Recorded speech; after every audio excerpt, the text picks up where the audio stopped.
how it can give you a gorgeous chocolate cake like this, or beautiful snickerdoodle cookies like that, anytime you use this flour. Go grab an old recipe book that you haven't touched in years.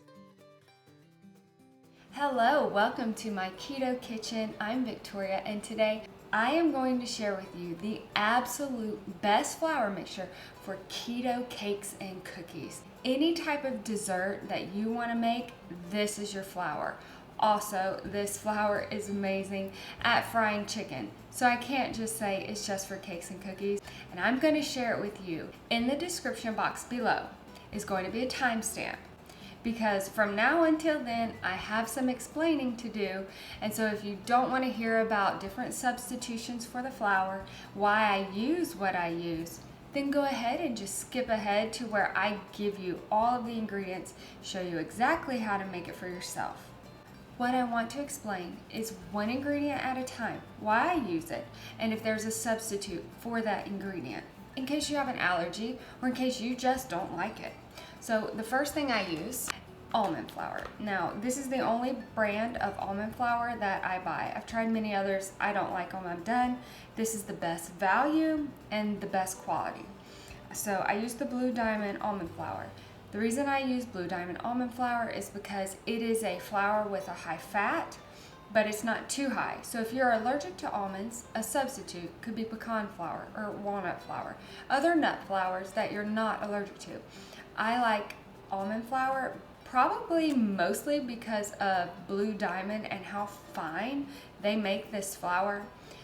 Every single carb in this flour is coming from the almond flour. This flour is going to be 5 net carbs per cup. All of those carbs come from almond flour. So this is the bulk of our flour, but it definitely is not all of it, because if I only use this, we would get a hard brick for a cake. That's not going to work.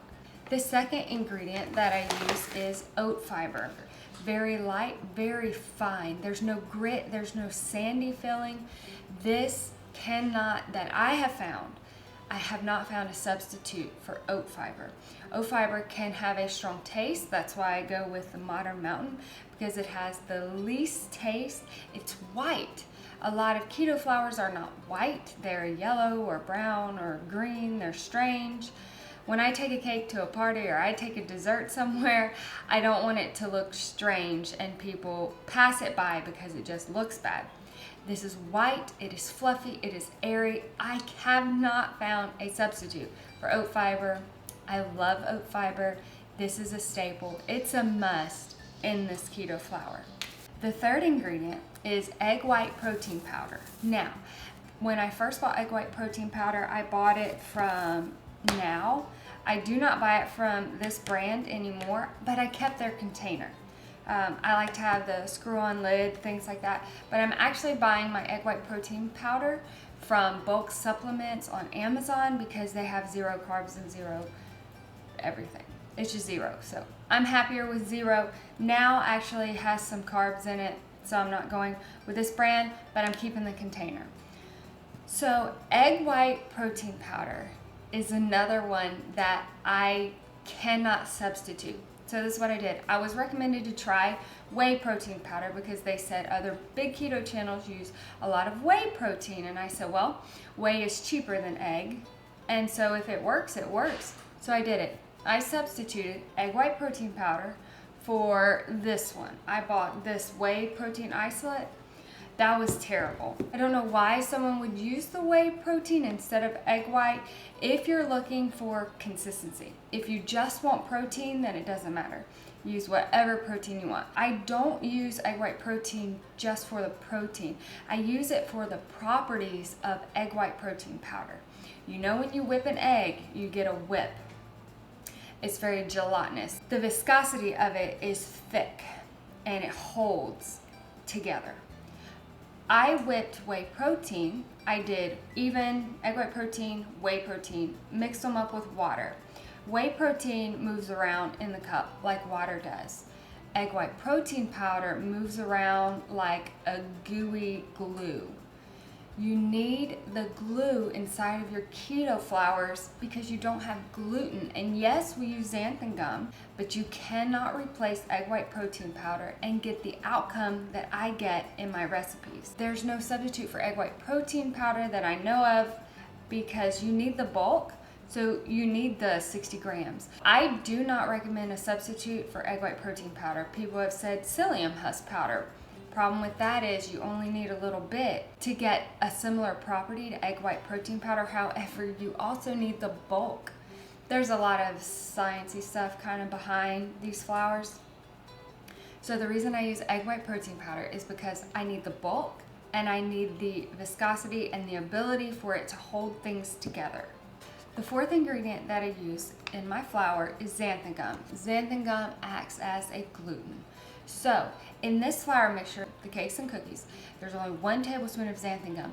If you were to put more than 1 tablespoon of xanthan gum in this flour and then try and make a cake and cookie, you're not going to get the airy fluffiness. You don't want too much xanthan gum. The perfect amount of xanthan gum is 1 tablespoon in this flour mixture. You don't need much. No, there's guar gum, there's some other gums. I haven't used them because xanthan gum has never let me down. I like the price, I like the amount, and I love what it does. So xanthan gum is a staple again in Victoria's Keto Kitchen and in my flours. Lastly, I prefer Bob's Red Mill baking powder, but right now I had to make a quick trip to Walmart. They didn't have Bob's Red Mill, so I've grabbed this one. It's a double acting baking powder. It's working just fine, but I prefer Bob's Red Mill. We use 3 tablespoons of baking powder in this flour mixture. It absorbs a lot of liquid and it has the ability to act as a leavener, so it helps things expand. Baking powder is almost like a secret ingredient, but it's out there. But the thing is, people use half a teaspoon or they use 1 teaspoon. And it's like, no, you have to use a lot of baking powder in keto baking because once again, we're not dealing with the starches and we're not dealing with the gluten. We're dealing with fats and proteins and fiber. We need the big guns. So we use baking powder. And in this recipe, it's going to be 3 tablespoons. And I don't know what kind of miracle happens in my flour mixture or if it's just God's grace over this flour mixture, but it does not make your things taste salty.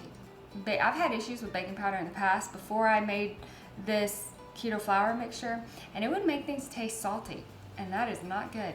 But this does not. This flour mixture is the most perfect balance you have ever had in your kitchen for keto baking. So now it is time to make this gorgeous cakes and cookies flour. The first thing we need when making this keto flour is a scale and a bowl.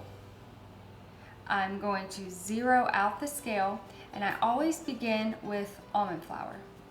We need 336 grams of almond flour, which is 3 cups. I recommend weighing everything. It matters. Every gram matters in keto flour.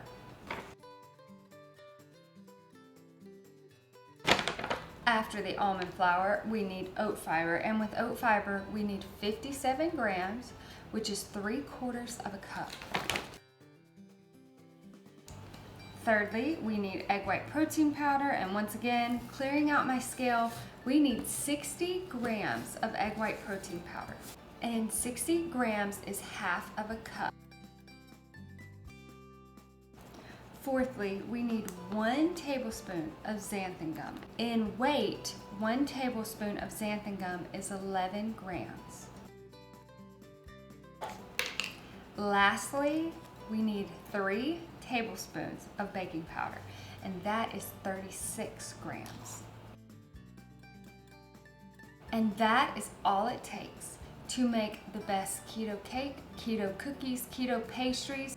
It's light, it's airy, it's not hard. It carries the taste of what you put into it. This is as special as it gets. I've gone to events that had keto food, I've taken a bite, sat it back down and walked away because I know they just were not getting their information from the right places that can give them something where you can set a regular cake and a keto cake and you can't tell the difference. And then when you taste it, you really can't taste the difference. Just saying. I want to give you a few facts about my flour. There is 5 net carbs per 1 cup of this flour. 1 cup of this flour is equal to 110 grams.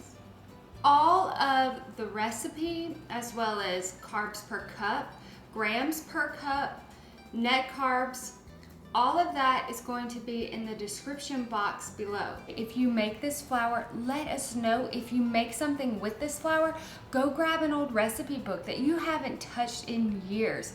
Get it out, pick a cake, a cookie, a pastry, pick something in that recipe book, something special to you or your family. You make it and you tell me how it turns out. I would love to know about it. If you're not subscribed, please subscribe. I post every Tuesday and Friday, and you have a blessed day.